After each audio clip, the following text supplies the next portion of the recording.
Salam alaikum, Azur Fillaoun, bonsoir.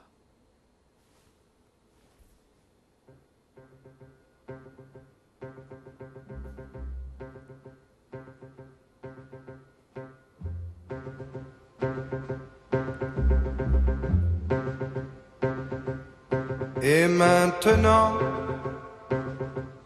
que vais-je faire? Et maintenant, que vais-je faire? Vers quel néant glissera ma vie?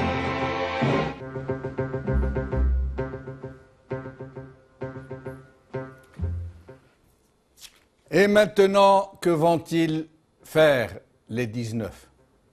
Même si 3 parmi eux ont déjà opté pour un repli tactique. En fait, les 19 sont 16, et il n'est pas écarté que leur nombre va se réduire en peau de chagrin, comme on dit. Wait and see. Sinon, quelle lecture appropriée pourrait-on faire de cet événement, de son développement? Pourquoi certains observateurs considèrent-ils que c'est la plus grosse crise du régime depuis le 4e mandat, encore plus que les révélations et les déclarations du général Ben Hadid, encore plus que les manifestations contre le gaz de schiste, encore plus que la manifestation des policiers? En quoi une simple demande d'audience au président par des gens qui par ailleurs se sont répandus en hommage à Fakhamatuhu, ont-elles pu faire trembler ceux qui tiennent le président et les institutions de la République en otage? Que va-t-il se passer maintenant? Pourquoi le président, s'il est dans un état aussi à l'acre que nous le dit François Hollande, ne reçoit-il pas ces gens, tout simplement? Ou mieux encore, pourquoi ne convoquerait-il pas une conférence de presse où il administrerait la preuve tonnante et trépidante qu'il est aussi sage, aussi perspicace que nous le dit le même Hollande? Et que comme avec le même Hollande, il peut parler aux Algériens pendant 2 heures. Pourquoi ne le fait-il pas? Pourquoi? Puisque ceux qui parlent pour lui nous disent, en nous lorgnant comme des demeurés, qu'il parle, qu'il agit, qu'il décide, qu'il suit pas à pas les moindres activités du gouvernement. Que c'est son stylo qui signe les nominations et les limogeages, pas lui, son stylo. Je rappelle que pour cette dernière affirmation, c'est Sadani qui a dit que c'est le stylo du président qui signe. Par honnêteté intellectuelle, je présume. Il ne nous a pas précisé si d'autres avaient emprunté le même stylo. Mais enfin, en tous les cas, c'est panique à bord.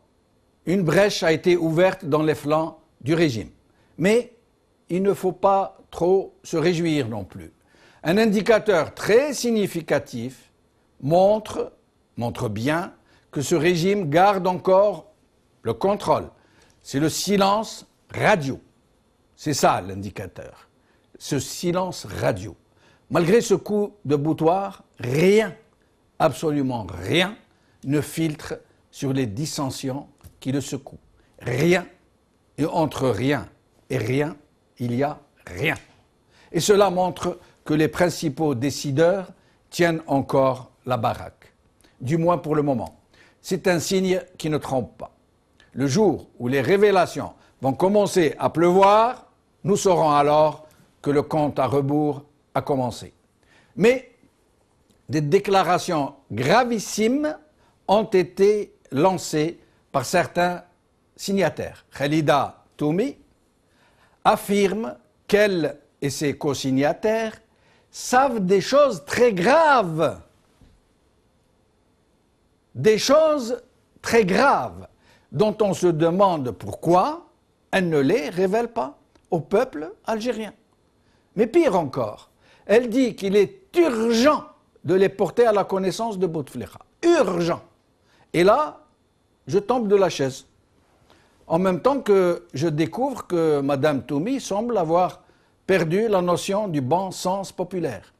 Si Bouteflika, qui est le président de la République, ignore ces choses très graves que le dernier citoyen dans le plus petit douar du pays connaît, c'est qu'il est donc déconnecté de toute réalité. C'est que ce n'est pas lui qui dirige le pays. Alors, pourquoi dans ce cas demander à le voir? Et puis, très franchement, Mme Toumi et les autres, ne connaissaient-ils pas déjà l'état du président? Elle-même, ne le savait-elle pas très bien quand elle était ministre?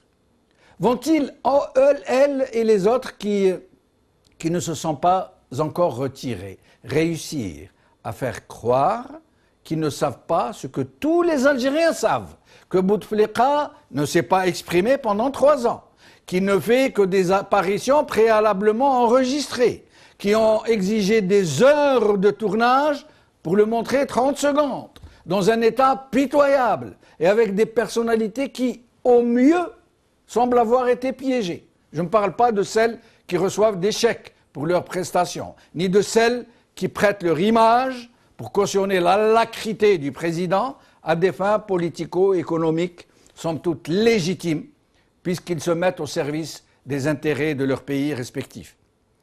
Ils sont dans le donnant-donnant, des contrats faramineux et des concessions en tout genre, en échange d'une pause en compagnie du président algérien. Ce n'est pas cher payé.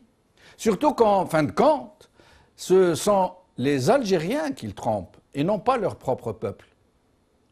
C'est la 3e journée consécutive qu'Al Magharibiya couvre cet événement. Parce que nous en avons saisi toute l'importance, toute la gravité. Parce que c'est du cœur même du régime et même de personnalités très proches du président, Bouteflika, qui est venu la protestation.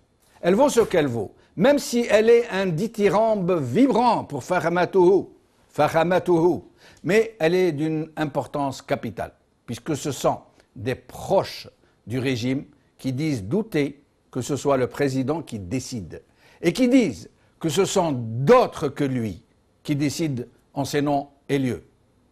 Aujourd'hui, pour évoquer ces aspects de cette question, nous aurons par ordre alphabétique Ali Benouari, ex-ministre du Trésor, Abdelwakil Blam, journaliste, et Sofiane Chouiter, juriste.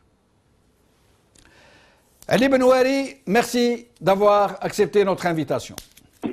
C'est moi qui vous remercie, si Jamal. Merci. Alors, pour commencer, puisqu'on ne vous a pas eu avant aujourd'hui, qu'est-ce que vous pensez donc de cette initiative et de ces développements? Oui, j'ai bien suivi les commentaires des uns et des autres, notamment de Sofiane Djilali l'autre jour, de Rachid Mekez. J'ai suivi également votre propre commentaire. J'ai peut-être une opinion un peu différente, si vous permettez que je l'exprime. Mais je vous en prie, bien sûr, évidemment.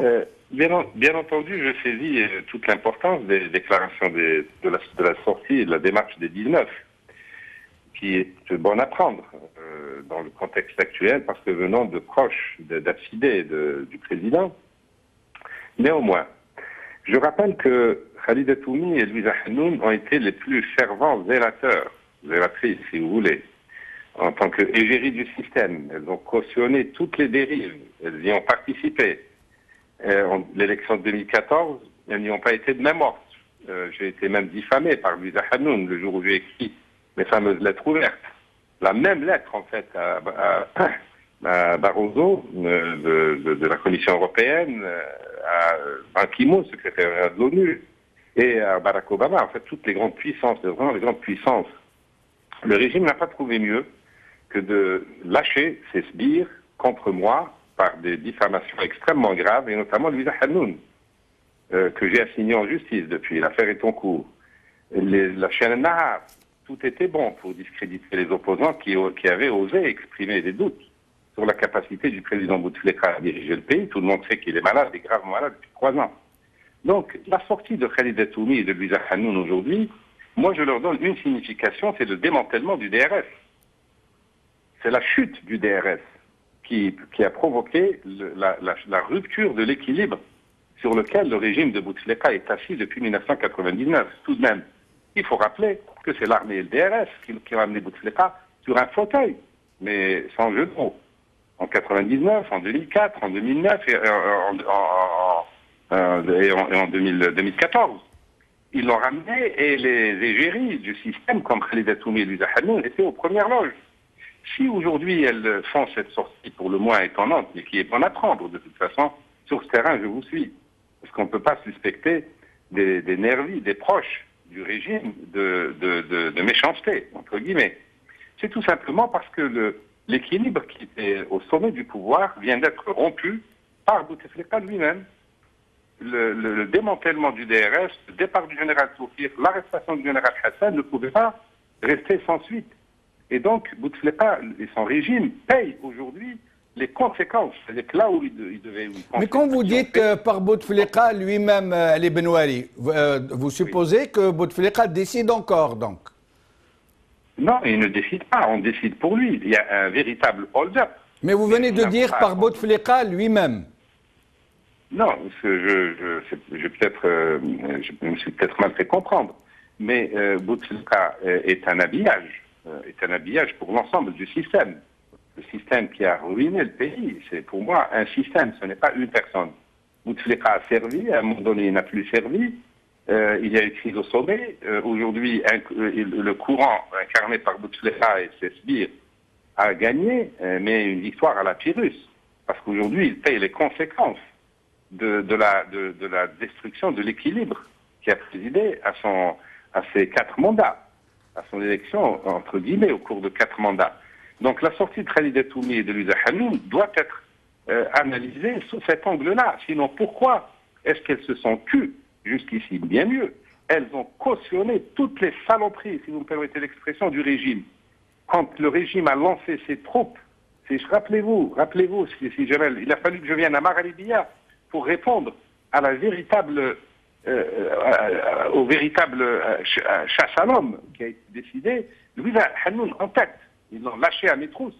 Et il a fallu que je vienne chez vous pour pouvoir répondre et l'expliquer. Ensuite, bien entendu, j'ai donné une conférence de presse à Alger où j'ai dit heureusement que la lettre que j'ai écrite était une lettre ouverte où je disais ne vous mêlez pas bas les pattes. Les grandes puissances doivent laisser le peuple algérien décider tranquillement. Et Khalid Atoumi et Louisa Hanoun étaient de l'autre bord. Alors je dis aujourd'hui, tant mieux qu'elles rejoignent les opposants ou l'opinion que Bouteflika ne dirige rien du tout, qu'il y a un entourage qui a fait, lui-même avait commis un hold-up sur le pouvoir, et aujourd'hui son entourage perpétue le hold-up en signant des décrets, en prenant des décisions à la place du président. Mais Ali Benouari, pourquoi, à votre avis, cette démarche, comme ils l'appellent eux-mêmes, les signataires, a-t-elle tellement gêné le régime? En quoi...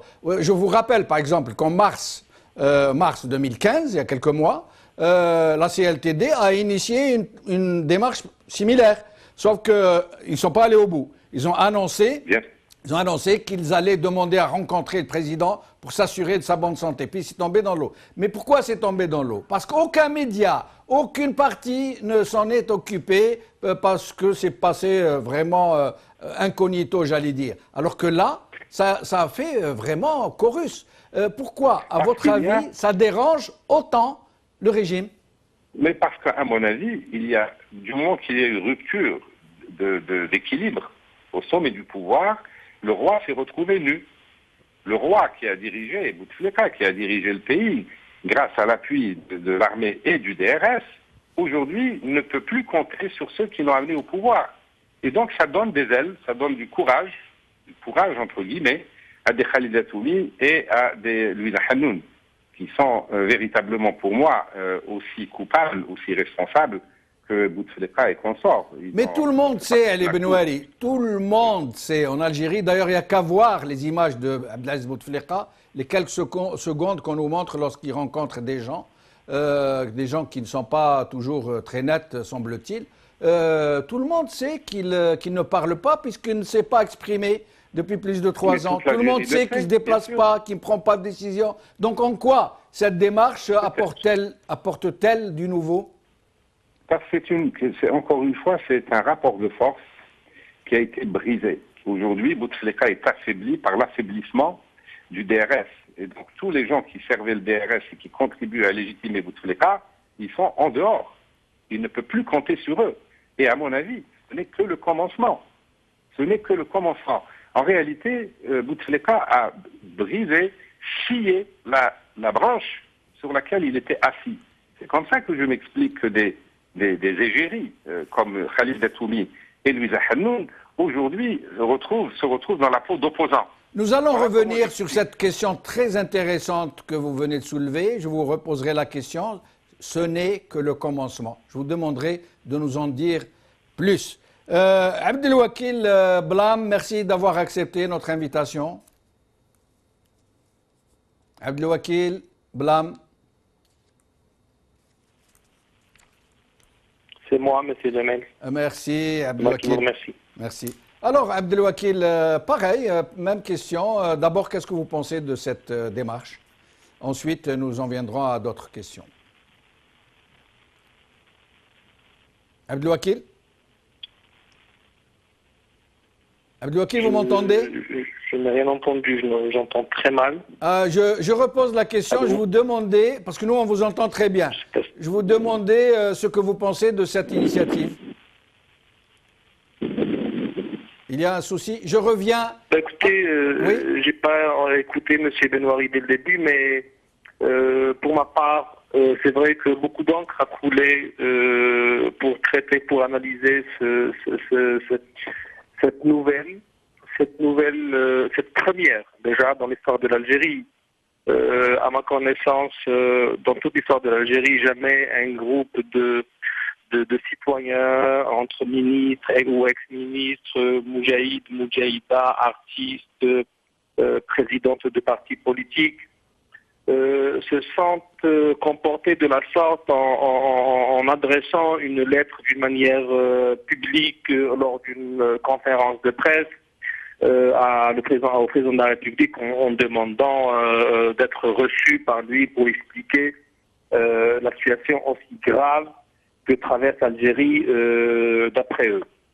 Mais cela ne nous empêche pas, M. Jamel, de soulever et de mettre un petit peu le doute. Et il est dans notre aussi droit de rassembler un certain nombre d'éléments autour de cette action pour dire que c'est vrai, comme l'ont dit beaucoup d'analystes, au moins la locomotive de 19, et qui sont, il faut le dire, les initiateurs ou les initiatrices de cette démarche, comme ils l'appellent, en l'occurrence Mme Louisa Hannoun ou Khalid Datoumi, étaient de farouches défenseurs de Bouteflika et elles ont d'une manière directe ou indirecte participé dans tout. Elles sont responsables du bilan de ces 3e et 4e mandats des ministres. Il faut savoir que parmi les 19 signataires aussi, il y a des fonctionnaires du ministère de la Culture qui sont, à ma connaissance, retirés. Il y a 2 ou 3 qui sont retirés et annoncé le retrait hier. La manière aussi dont la lettre a été adressée, c'est une première. Elles disent, c'est vrai qu'elles ont adressé une lettre pour demander audience, mais c'était silence radio non reçu. Et c'est ce qui les a poussés à agir de la manière. Il y a aussi un problème qu'il faut soulever. C'est vrai que les réseaux sociaux, on en parlait, et il faut les étaler, puisque c'est l'occasion s'offre sur cette chaîne. Le problème aussi que connaît Khalida avec l'ex-ministre ou son prédécesseur qui est Madame Nadia Labidi. Et c'est de sérieux problèmes que connaît Khalida Messoudi par rapport au rapport qu'on a transféré à la Cour des comptes. Laquelle ministre a été remerciée? Laquelle ministre? Un mobile, une motivation pour rencontrer le président, pour essayer de régler ses affaires. Les affaires à Alger se règlent de la sorte, M. Jamel. Oui. Quand on connaît aussi, il y a un point qu'il faut soulever, Khalida Toumi, il n'est pas une personne innocente comme ça, il n'est pas un électron libre. Elle est connue pour ses relais extérieurs, notamment en France. Et il n'est pas éloigné on ne sait jamais, on a le droit de se poser la question, on n'est pas dupe et on n'est pas naïf pour comprendre et pour croire qu'un beau matin, une Khaïda Messoudi ou une Khaïda Toumi s'est réveillée comme ça, un beau jour, pour devenir une opposante au régime et pour tenir les propos aussi graves qu'elle a tenus à l'égard des institutions d'État. Elle parle d'un fonctionnement parallèle occulte des institutions de l'État, lesquelles institutions elle les accuse les qualifie de déliquescence, de déchirement et que rien ne va à Alger. Elle qui était dans le gouvernement Bouteflika pendant 15 ans au moins, avant d'être évincée, après le 4e mandat.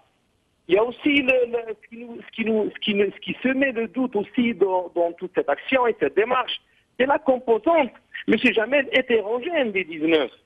Rien en réalité, mis à part la citoyenneté algérienne, ne les lie. Idéologiquement, ils sont hétérogènes. Politiquement, ils n'ont jamais été. Alors, c'est même pas la même famille partisane, ni la même famille professionnelle. C'est vrai que dans les 19, il y a 10 femmes avec 9 hommes, mais il y a aussi, je pense que le facteur amitié et copinage liant un petit peu aussi Khaïda Messoudi avec Khaïda Toumi, il y a une amitié aussi, on va dire une amitié de connivence entre Khaïda Messoudi et Mme Luzahannou. Nous souvenons tous comment elle a pris sa défense et comment elle s'est acharnée sur la ministre Nadia Labidi juste après qu'elle a été nommée ministre de la Culture. Tous ces éléments rassemblés nous poussent à dire que quelque part c'est pas innocent qu'elles se sentent réveillées un bon jour pour demander directement audience pour parler de la gravité. Bonjour, c'est la première fois qu'elles se rendent compte que l'État et que le pays traverse une situation très grave, alarmante, fatale, et dire qu'on va droit au mur. Bonjour, nous, il ne faut pas qu'ils nous prennent pour des juifs. Abdelwakil Blam, à partir du moment où vous nous disiez, il ne faut pas être naïf, ces gens-là savaient déjà, s'ils ont réagi, ce n'est pas juste comme ça parce qu'elles sont étonnées. Donc, selon vous, si cette action n'est pas spontanée, n'est pas sincère, elle a été dictée par quoi? Par qui? Abdelwakil Blam, il y a un souci, je crois. J'ai pas entendu, j'ai pas écouté la question. Allô? Et maintenant, vous m'entendez, Abdelwakil Blam? Rien du tout, là. Nous allons vous rappeler sur votre téléphone fixe, parce que là, il semble y avoir un souci. Nous vous rappelons dans un petit instant pour vous poser la question. Sofiane Schwitter, merci d'avoir accepté notre invitation. Sofiane, merci. Alors, Sofiane Schwitter, d'abord votre avis sur cette initiative, sur cette action, sur cette démarche. Écoutez, je ne sais pas, c'est spécifiquement pour les Algériens ou pour tout le monde, c'est qu'on est capable, on a la capacité de faire d'un non-événement un événement. Et je vais m'expliquer, tu sais. La question des rédacteurs ou de cette lettre, on campagne sur l'opacité. Qu'il y a une opacité, on n'a pas d'informations sur la santé du président de la République, ou c'est lui qui décide, ou c'est d'autres personnes qui décident. Mais ça on le connaît depuis l'instauration de ce régime, après avoir confisqué notre indépendance en 1962. Et surtout depuis le coup d'État de 1965, on ne sait pas exactement si c'était Boumedienne qui décidait réellement à cette époque, ou c'était le Conseil de la Révolution. Puisque l'Algérie, à cette époque, elle a vécu 11 ans sans constitution, il n'y avait aucune loi fondamentale, personne ne souligne ça, et ça c'est très important dans une vue de nation. De 65 jusqu'à 76, Boumedienne, il a vécu 13 ans 11 ans sans constitution, il a régné sans une loi fondamentale qui détermine ses prérogatives.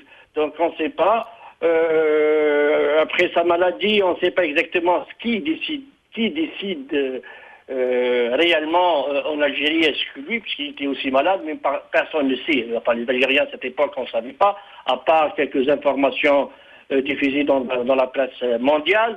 Donc ça, c'est la nature même du régime despotique, le régime algérien. On a vu aussi, après le coup d'État de janvier 92, est-ce que c'est réellement le président Boudiaf, Allah yarhamou, qui dirigeait, ou un autre cabinet noir, disons, un cabinet noir qui dirigeait. D'ailleurs, Ali Kaifi, Allah yarhamou, d'après Belaïd Abdeslam, il a dit, réellement, même ce sont des chefs d'État, des premiers ministres, mais c'est pas eux qui dirigent le pays, qui prennent les décisions. Donc ça revient tout le temps, et ça c'est lié à la nature même du régime. Et ça va pas changer, soit il y a une lettre que les médias ont médiatisée, enfin les médias algériens pour des raisons X ou Y, je ne sais pas exactement, on l'a médiatisé, mais ça ne va pas changer, tant mais que... Soufiane Choueter, vous dites que c'est un non-événement. Alors que depuis le 4e mandat, et même avant, sachant que tout le monde connaît l'état de santé du président, tout le monde l'a constaté de ses propres yeux et entendu de ses propres oreilles, plutôt n'a rien entendu venant du président depuis maintenant 3 ans. Mais depuis, donc, bien avant le 4e mandat et après, tous les membres du régime, sans aucune exception, ont fait front commun pour nous dire que le président se porte bien, qu'il est très bien, qu'il décide, qu'il n'y a pas de pouvoir parallèle, que c'est lui qui décide de tout. Et aujourd'hui, des gens qui sont très proches de lui, enfin pas tous, pas tous les 19 signataires, certains parmi les 19 sont très proches d'Abdelaziz Bouteflika, viennent nous dire que non, ce n'est pas lui qui décide, qu'il y a un gouvernement, qu'il y a un pouvoir parallèle, que ses fonctions ont été usurpées, et presque nous dire qu'il est pris en otage, qu'il ne sait pas ce qui se passe. Ça ne peut pas être un non-événement. Je dis un non-événement parce que c'est de la mauvaise foi, c'est pas vraiment réellement, c'est des gens qui viennent des gens qui sont de la bonne foi sensible, ils sont sensibles à la dangerosité de système qui nous mène vers le chaos, tu vois. Donc, parce qu'ils ont cautionné, vous savez, ils ont tous cautionné le régime. Le régime, il ne s'est pas construit seulement par des militaires. On sait qu'il est très bien que la source du pouvoir, la source du pouvoir, c'est l'armée à l'Algérie. Même s'il y a la façade civile, mais ces régimes, les régimes tyranniques et les régimes despotiques, ils ont été aussi construits par des civils qui ont accepté d'une période à l'autre de travailler avec ce régime. Tu vois, on a donné certaines, entre guillemets, une certaine légitimité à ce régime. Donc, pour moi, ça ne va pas changer tant que le régime est en place. Tu vois, peut-être on va changer le Bouteflika pour le remplacer par une autre personne, mais rien ne changera sur des questions de la démocratisation de la société, le développement du pays, etc. Et ça aussi, tant que le débat il est un peu vicié, tu vois, on est dans un cercle vicieux, on ne sort pas. Tous les débats depuis des années, et ça n'a pas changé, ça n'a pas amélioré notre sort ou le sort de l'Algérie. Et à mon avis, il est maintenant, il est temps, réellement, je parle des forces politiques, je ne parle pas des partis politiques, mais je parle de toutes les forces politiques, de mettre une stratégie, s'ils sont convaincus de la nécessité de sauver l'Algérie, c'est de mettre fin à ce régime, de mettre une stratégie avec des mécanismes ou une feuille de route pour mettre fin à un régime et d'instaurer un véritable régime démocratique respectueux des principes de l'état de droit avec des véritables institutions. Mais comment, Soufiane Choueter, comment pourrait-on arriver à une telle finalité? En l'occurrence, en les circonstances.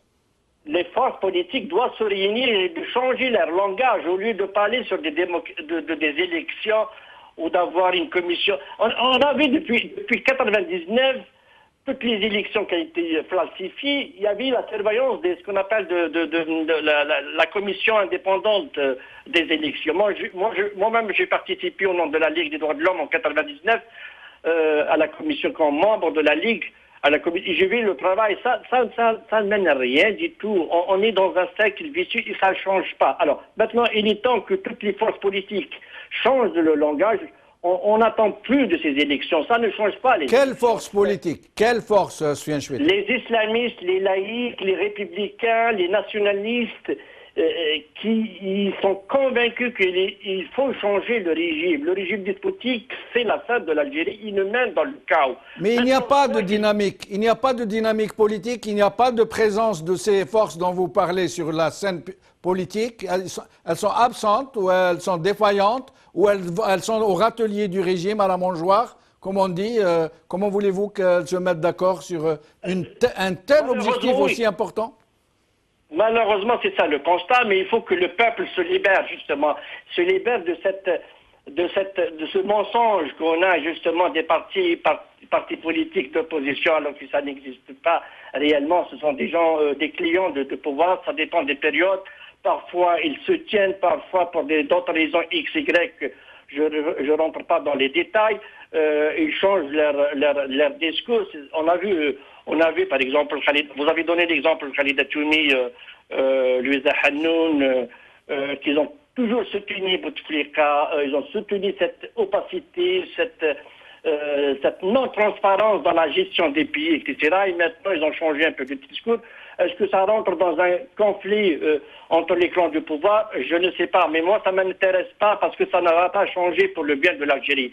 Mon seul souci, c'est que j'ai fait appel au peuple, aux gens, de penser réellement, de mettre une véritable force pour changer le régime et d'instaurer un véritable régime démocratique avec le respect des principes d'un état de droit, avec des institutions constitutionnelles qui surveillent l'application de la loi. On parle de conseil. Nous avons des institutions qui sont incapables de surveiller le bon respect de la Constitution. On a le Conseil constitutionnel est incapable de faire l'autosaisie pour vérifier si le président de la République il est conforme, il est en bonne santé, il a les capacités de gérer les pays ou non, ou sinon il applique la disposition de l'article 88. Nous avons un réel problème inexistant. Nous avons des institutions de façade, mais réellement, ils ne sont pas efficaces. Donc, la Constitution, on parle de débat, de réforme de la Constitution.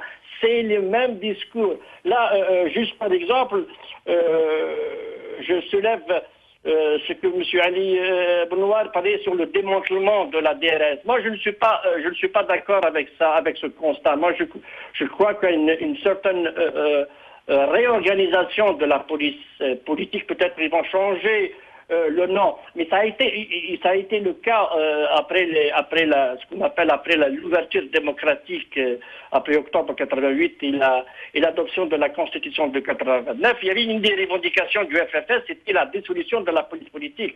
On a changé le nom de la DGPS au DRS, mais on a vu juste 2 ans ou 3 ans après, soi-disant, l'ouverture démocratique, on a vu qu'on a une véritable police politique. Je reviens à vous, Soufiane Chouet, dans un moment pour vous demander comment organiser cette transition dont vous parlez compte tenu des circonstances actuelles. Ali Benouari, je reviens à vous. Tout à l'heure, vous disiez que vous annonciez que ce n'est que le commencement. Qu'est-ce que vous voulez dire ? Oui, je pense que c'est le commencement pour plusieurs raisons d'ailleurs. La première des raisons, elle est économique. Le régime ne pourra plus s'acheter des clientèles qu'il avait l'habitude d'acheter, d'arroser, donc syndicats, cadres, opposants, pseudo-opposants, etc. Le régime touche à sa fin d'abord par la biographie, par la biologie, pardon. Par l'économie, parce que le pays s'engage dans une zone de turbulence, une zone rouge, où nous risquons la famine dans quelques années. Encore une fois, je pèse mes mots. Le régime le sait, donc il panique. Donc déjà, en plus, il y a cette équation DRS qu'il ne faut pas négliger, parce que c'est quand même, tout le monde le sait, toutes les élections ont été truquées de 1999 à 2014. Je dis bien truquées. Nous n'avons pas d'élus. Nous n'avons pas d'élus. L'Algérie est gouvernée par des gens qui ont commis des hold-ups successifs. Aujourd'hui, la lutte au sommet prive le clan de Bouteflika des soutiens traditionnels. D'abord de la clientèle qu'il pouvait acheter avec des centaines de milliards de dollars et de dinars. Elle le prive de l'instrument du DRS qui est très efficace. Et donc, l'amenuisement des ressources provoquera le chaos. Le chaos va commencer, dans quelques mois, le chaos commencera par des émeutes liées à la hausse des prix, etc. Le régime tire à sa fin. Maintenant, le rôle de l'opposition, effectivement, c'est une bonne question. J'ai bien écouté Sofiane Chouitab. Mais là aussi, l'opposition, il y a des opposants qui sont des clients du régime. Ça, il l'a bien souligné. Que peut faire l'opposition? Mais il y a le peuple aussi, qui est un acteur. Le peuple aujourd'hui a peur de sortir, pour des raisons que tout le monde sait, et l'opposition a peur de demander au peuple de sortir. Sinon, ce régime serait déjà tombé. Il n'y a pas de armée, ou pas, DRS ou pas. Le régime serait tombé comme celui de Moubarak ou de Kadhafi ou autre. Mais une opposition responsable, et je prétends que quelque part elle est responsable, n'ose pas se conduire comme une force d'opposition. N'ose pas faire des manifestations, braver les interdits. Soit. Il reste une arme. Nous avons une réunion le 2 décembre de l'IXO dont je fais partie maintenant. Nous allons discuter de ces derniers développements et nous allons certainement aborder la question de savoir comment, dans le contexte actuel, quelle riposte il faut apporter, en sachant que, en tout cas moi je le dirais, le chien à bois, la caravane passe. On a encore 130 ou 140 milliards de dollars qui nous permettent de payer. Il nous trouvera sur son chemin. Mais il faut trouver une solution, une parade.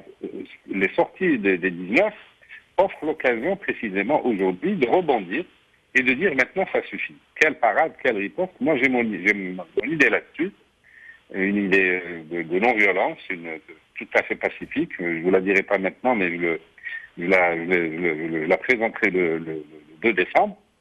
Mais on peut mettre fin effectivement à très bref délai à ce régime qui est d'autant plus dangereux qu'il a su s'acheter parmi ses clients des puissances, de grandes puissances. Parlons de la France. Moi, les lettres ouvertes, je n'ai pas honte à les évoquer. Ce régime a tenu également par le soutien des grandes puissances qui ont toujours été derrière, qu'importe à ces grandes puissances le sort de l'Algérie, pourvu qu'elles y trouvent leur compte. Aujourd'hui que le pays, que les ressources du pays s'amoindrissent, c'est le moment de dire à ces grandes puissances, arrêtez de jouer. La France au premier chef, puisque la France, mais c'est une tradition, la France n'aime l'Algérie qu'en tant que république bananière.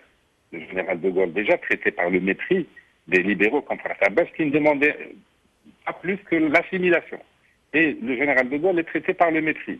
Ensuite, Mitterrand, ministre de l'Intérieur. Et ça continue jusqu'à aujourd'hui. La France aime une Algérie à ses bottes. Et ça, il faut le dire. Maintenant, il faut peut-être que la France prenne la mesure aussi, et je suis sûr et certain que dans les laboratoires où s'échafaudent la stratégie ou les stratégies algériennes, ils vont prendre conscience que quelque chose a changé, et l'opposition algérienne également devra être à la hauteur de la situation, et nous verrons ça le 2 décembre. Vous pensez que la France est inquiète de ce qui est en train de se passer au cœur du régime, que le régime ne tient plus la baraque comme elle l'aurait souhaité? Je pense que oui, parce qu'elle a beaucoup investi sur ce régime et sur les précédents aussi, mais singulièrement sur ce régime. On le voit avec le Haddad, l'arrogance, on voit que jamais le pays n'a abdiqué sa souveraineté, notamment vis-à-vis de la France, comme ce régime, comme ces dernières années. Nous n'avons plus aucune souveraineté sur rien du tout. Tout se décide, j'allais dire, à Paris. Et à Paris et peut-être ailleurs. Mais en tout cas, la France aussi a intérêt à réviser sa politique algérienne. Il est encore temps. Et quel est l'intérêt de la France, si ce n'est un intérêt direct qu'elle est en train de tirer par des contrats faramineux, des privilèges de toutes sortes, dont beaucoup sont dans la plus totale opacité. Mais quel est l'intérêt de la France, puisque à moyen terme, cette situation pourrait se retourner gravement contre elle, contre par exemple François Hollande, qui prend le risque de se faire le complice d'une prise d'otage d'un homme malade et d'une institution de la République algérienne? Je pense que oui, je pense que vous avez raison, puisqu'il a engagé la France dans une politique suicidaire. Je dis bien suicidaire. On ne peut pas. La France se compromet avec un régime qui a ruiné le pays, qui a détruit la plus grande partie du potentiel du pays, qu'on ne retrouvera plus jamais. Qu'on ne retrouvera plus jamais. C'est peut-être pire que ce qu'elle a fait en 132 ans. Et la France est complice. Et maintenant, la France est coutumière de ça. Avant l'indépendance. Est-ce qu'on doit dire la France est complice ou on doit dire une certaine France est complice? Une certaine France, parce que la France, et là, ce n'est pas le peuple français, c'est tous les groupes d'intérêt qui dirigent la France, mais qui dirigent surtout la politique étrangère et africaine de la France. C'est-à-dire que ce sont des lobbies qui ont toujours dirigé ce qu'on a appelé la Centrafrique, mais la France-Algérie aussi. La France-Algérie, c'est pareil que pour tous les pays africains. Ce sont des lobbies, des groupes d'intérêt qui dirigent, qui déterminent la politique française ou la politique algérienne de la France. Et ça, il faudrait peut-être que nous fassions des efforts en direction de l'opposition en France, des syndicats, de toutes les forces progressistes en France pour leur dire ce gouvernement, ce régime, ces pouvoirs successifs français n'ont pas été à la hauteur des enjeux que représente la coopération avec le plus grand voisin de la France. Elles n'ont pas été. Donc, oui, je suis. Donc, tout le monde est interpellé aujourd'hui.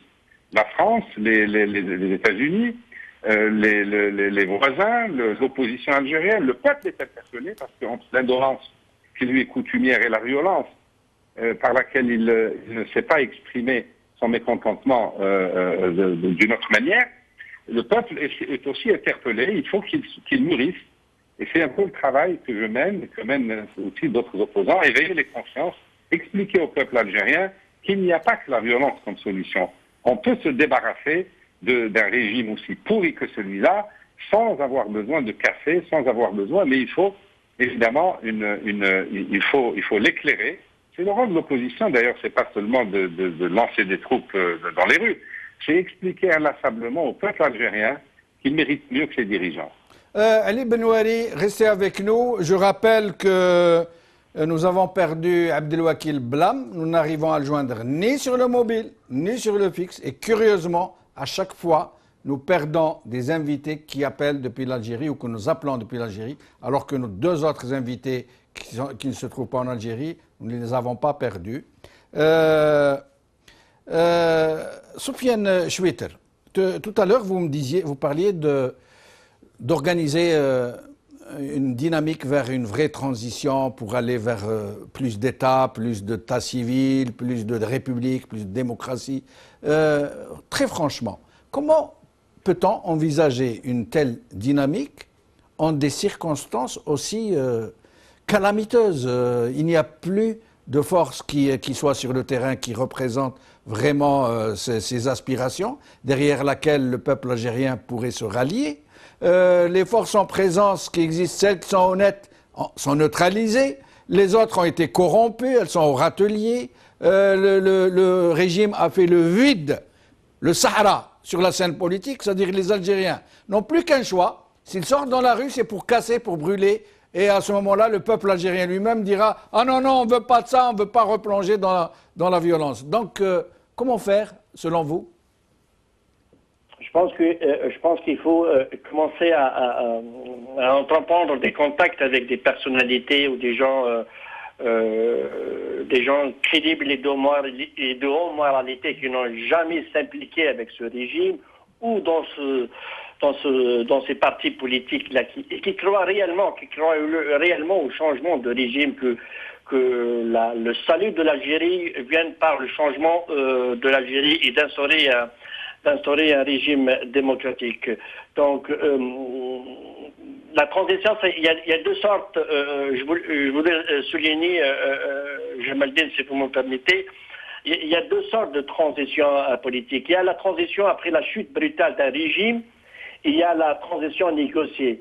Moi, personnellement, pour le cas de l'Algérie, j'aime pas vraiment, c'est très dangereux ce qu'on appelle la chute brutale d'un régime, puisque nous n'avons pas des institutions. Le risque, c'est que le vide institutionnel va nous mener vers le chaos. Et je pense qu'on va vers le chaos c'est réellement, on ne trouve pas une solution, puisque nous avons des institutions de façade. On n'a pas comme l'Europe de l'Est, par exemple, où avant l'occupation nazie, puis après communiste, ils avaient une vie institutionnelle démocratique avant la Deuxième Guerre mondiale. La même chose pour les latino-américains. Ils avaient une vie démocratique institutionnelle avant les coups d'État des militaires latinos. Donc, nous, en Algérie, on n'a pas réellement une vie politique institutionnelle. Donc, on n'a pas cette tradition. Donc, ce sont des institutions qui ont été mises en place, mais ce sont de façades. Là, donc, il faut éviter à tout possible qu'on arrive à un chute, brétage du régime. Là, on rentre dans un vide institutionnel. Alors, ce que je préfère, enfin, ce que j'aimerais bien, ce sont une transition négociée. C'est de mener le régime, le vrai pouvoir, l'armée, à rentrer dans des négociations réelles. Mais il faut qu'elle arrive à la conclusion qu'il faut qu'elle se retire du pouvoir, une fois pour toutes. Et là, on va négocier pour une feuille de route, dans un délai, quelles sont les institutions, la mise en place des institutions ou des mécanismes de la gestion de la période de transition jusqu'au jour où le peuple aura la capacité, les logistiques, etc. Mais Soufiane Chouetel, excusez-moi de vous interrompre. Excusez-moi, pour une meilleure compréhension de ce que vous dites et qui est très, très intéressant. Vous parlez de solutions négociées, de transition négociée. D'abord, par qui? Qui va négocier avec ce régime? Et pourquoi voudriez-vous que ce régime négocie alors qu'il est en position de force et qu'on fasse, c'est le vide? Essayez de nous expliquer. Très bien, c'est une très bonne question, Jamaldine. Alors, ce sont les forces politiques nouvelles qui arrivent, qui ont mené un combat pacifique à pousser l'armée, le vrai pouvoir, à accepter qu'il est temps qu'elle parte, qu'elle se retire de la gestion du pays et de remettre les affaires du pays au peuple algérien, aux civils. Ça, je parle des forces politiques, je ne parle pas des partis politiques existants, malheureusement, aujourd'hui, qui ne sont pas réellement, apparemment, dans leur discours, dans leur programme, ce n'est pas le travail pour mettre fin à ce régime, tu vois, c'est juste négocier quelques places, quelques sièges au Parlement, peut-être des places aux militaires, etc. Donc, alors, je parle des forces qui arrivent à faire convaincre le régime par de la résistance pacifique, la désobéissance civile. Il y a plein de méthodes de mettre. Et l'armée, effectivement, quand elle aura de la pression interne, là, c'est automatiquement les puissances étrangères, vous savez, les puissances étrangères changent facilement leur position. Maintenant, ils soutiennent le régime parce que c'est le régime de facto et de fait. Tu vois. Donc, il faut qu'il collabore avec le régime en place, puisqu'il n'y a pas une alternative jusqu'à maintenant, une opposition réelle qui peuvent rentrer en contact avec eux. Bon, mais si ça change les rapports de force et qu'il y a un problème de déstabilisation, s'il y a je ne parle pas d'un affrontement militaire ou avec de violence, mais un affrontement pacifique, je pense qu'il y aura des pressions. On a vu dans les révolutions arabes le changement de régime. D'ailleurs, même les Américains, ils ont changé. Ils ont soutenu Pinochet, et ils l'ont aidé à leur coup d'État, et puis ils ont fait une pression pour qu'il parte. La même chose au Pakistan. Le général Musharraf, qui était leur allié dans la guerre contre le terrorisme en Afghanistan, et puis il y a une dépression qui lui ont dit qu'il faut que tu partes, il faut que la démocratie revienne du pays. Donc malheureusement, moi je lui ai dit, moi je connais un certain contact avec quelques diplomates. Donc il n'y a pas une véritable alternative. C'est normal, il faut qu'ils défendent leur intérêt avec le régime qui est en place. Bon, je reviens aussi à la question de l'armée. Moi, je ne crois pas à la position de M. Mouloud Hamrouche que c'est l'armée la solution. L'histoire nous apprend au moins pour 3 cas. La Grèce, le Portugal et l'Argentine. Là où les militaires ils se sont retirés, ils ont remis le régime au civil. Merci Soufiane Chouetel, je suis obligé de vous interrompre. C'est très intéressant. J'espère que nous aurons l'occasion de vous revoir sur cette émission pour parler de ce sujet très très intéressant. Cette émission est terminée. Je m'excuse de ne pas redonner la parole à Ali Benouari. Je m'excuse de ne pas pu avoir joindre Abdelwakil Blam. La question aujourd'hui est que va faire le régime maintenant? Va-t-il continuer à leurrer le peuple algérien, à lui faire croire que le chef de l'État décide réellement alors que tout le monde sait que non? Va-t-il continuer à jouir de la complicité internationale de certaines puissances qui s'achètent cette coopération en échange de gros contrats? Comme l'a dit Ali Benouari tout à l'heure, le manque d'argent maintenant dont se servait le régime pour corrompre les gens, pour corrompre les masses et pour acheter des clientèles. En l'absence de cet argent, le régime ne risque-t-il pas de trembler sur ses fondations? Ne risque-t-il pas que d'autres sortent des rangs et le dénoncent à leur tour, comme viennent de le faire les 19? Merci à Abdelwakil Blam, merci à Ali Benouari, merci à Soufiane Chouitel, merci à vous d'avoir suivi cette émission. Salam alaikum, qawala khair, salama.